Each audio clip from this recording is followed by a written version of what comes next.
Mexico's historic election race overshadowed by violence. South Korea to suspend military pact with North over trash balloons. Energy shutdowns hit Ukraine after Russian attacks. Iran's former president registers for next election. Environmental activist protest in Paris. The houses built to survive typhoons.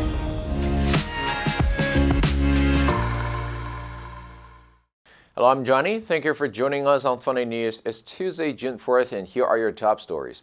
Voters in Mexico participated in the country's largest election ever, casting votes Sunday to fill more than 20,000 local, state, and federal positions, and almost certainly electing their first female president. Polls closed at 6 p.m. local time. In the U.S., there was frustration after thousands of Mexican nationals who were granted the right to vote in person at selected consulates across several states for the first time, reported standing in line for more than 8 hours to participate in the historic vote. Many of them were not allowed to vote after polls closed while they are still standing in line. From New York to Chicago and Los Angeles, voters protested the long waits and the lack of organization at these polling sites after they had gone through the registration process and some had driven hours to vote. The road to one of the most consequential elections in Mexico's history has been marred by rampant violence. Criminal groups have taken over large parts of Mexico as they fight for territory to traffic drugs into the U.S., make money from migrant smuggling, and extort residents to fuel their illicit enterprises. One of the two front-running presidential candidates, Claudia Sheinbaum, of Morena, Mexico's governing political party, and Xochitl Gálvez, of the opposition coalition National Action Party, is expected to make history as Mexico's first female president. Jorge Alvarez Maínez, the Citizen Movement Party's presidential candidate, ran a distant third in the polls. The presidential office said Monday that South Korea plans to suspend a military agreement signed with North Korea in 2018 aimed at easing tensions after Seoul warned of a strong response to balloons launched by Pyongyang carrying trash to the south. North Korea has launched hundreds of balloons carried by wind across the border that drop trash throughout South Korea, which called it a provocation and rejected Pyongyang's claim that it was done to inconvenience its neighbor. The National Security Council said it would raise the plan to suspend the entirety of the military agreement for approval by the cabinet at a meeting on Tuesday.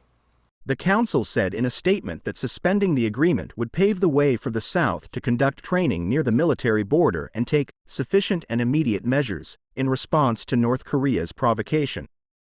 It did not elaborate on what those measures might be. The pact, which was the most substantive deal to come out of months of historic summit meetings between the two Koreas in 2018, had been all but scrapped when Pyongyang declared last year that it was no longer bound by it. Since then, the North has deployed troops and weapons at guard posts near the military border. By continuing to comply with the pact, the Council said, there have been considerable problems in our military's readiness posture. Ukraine imposed emergency power shutdowns in most of the country on Sunday, a day after Russia unleashed large-scale attacks on energy infrastructure and claimed it made gains in the eastern Donetsk province. The shutdowns were in place in all but 3 regions of Ukraine following Saturday's drone and missile attack on energy targets that injured at least 19 people. Ukraine's state-owned power grid operator Ukrenergo said the shutdowns affected both industrial and household consumers. Sustained Russian attacks on Ukraine's power grid in recent weeks have forced the government to institute nationwide rolling blackouts. Without adequate air defenses to counter assaults and allow for repairs, though, the shortages could still worsen as need spikes in late summer and the bitter cold winter. Among the most significant recent strikes were an April barrage that damaged Kyiv's largest thermal power plant and a massive attack on May 8 that targeted power generation and transmission facilities in several regions. Following Saturday's barrage, Ukraine's Air Force said Sunday that air defenses had shot down all 25 drones launched overnight. Russia's coordinated new offensive has centered on Ukraine's northeastern Kharkiv region, but seems to include testing Ukrainian defenses in Donetsk farther south, while also launching incursions in the northern Sumy and Chernihiv regions. La, la, la.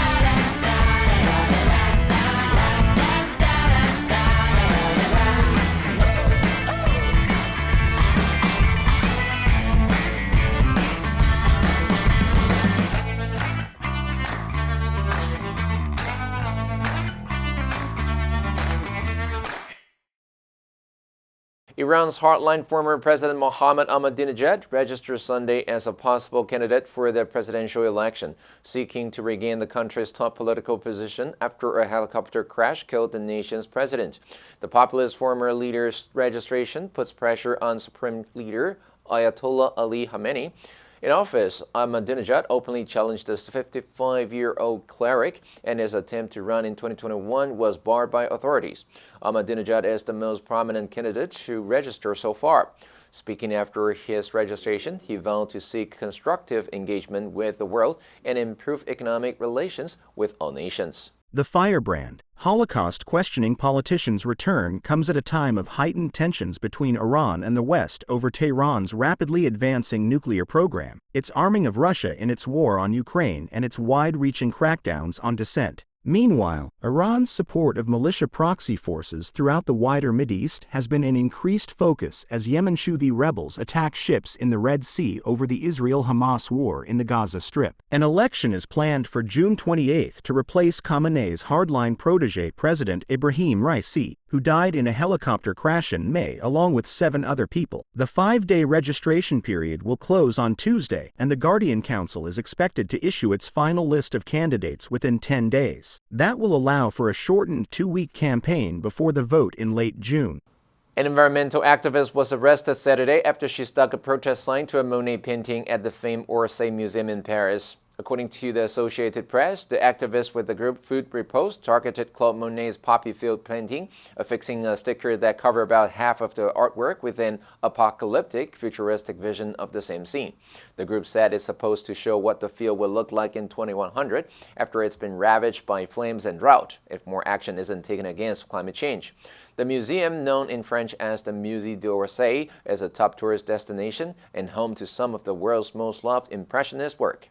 According to Paris police, it was not immediately clear whether the incident damaged the 151-year-old painting, and the woman was detained pending investigation. Food Repost is one of several environmental activist groups that target famous artworks and stage protests across Europe in calls for action against the Earth from further damage to the climate. In January, 2 women with Food Repost hurled soup at the glass protecting the Mona Lisa at the Louvre Museum in Paris and shouted slogans advocating for a sustainable food system. Last year, climate activists turned the water of Rome's iconic Trevi fountain black in protest of the fossil fuel industry. Activist group Ultima Generazione said that 8 people poured vegetable charcoal in the water as demonstrators pushed for an immediate stop to fossil fuel subsidies.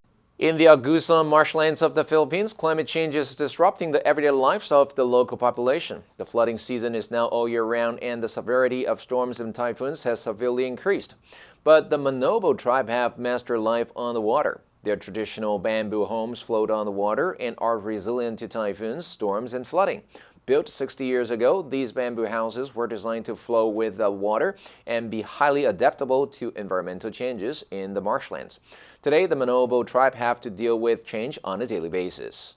The water level can vary as much as 10 meters and is highly unpredictable as the flooding season has become erratic. According to Sherilyn Vazquez, the protected area superintendent of Agusan Marsh, another significant impact of climate change, which is very challenging to control, is the exponential growth of invasive water hyacinths. She says, the impact has been severe to the community. It has been a blockage to the water days. The villagers are sometimes forced to relocate to a different part of the lake due to the encroachment. The community has adapted by dragging their floating houses to new locations, using ropes. The Manobo tribe is trying to preserve their way of life on the water despite the rapid changes in their environment.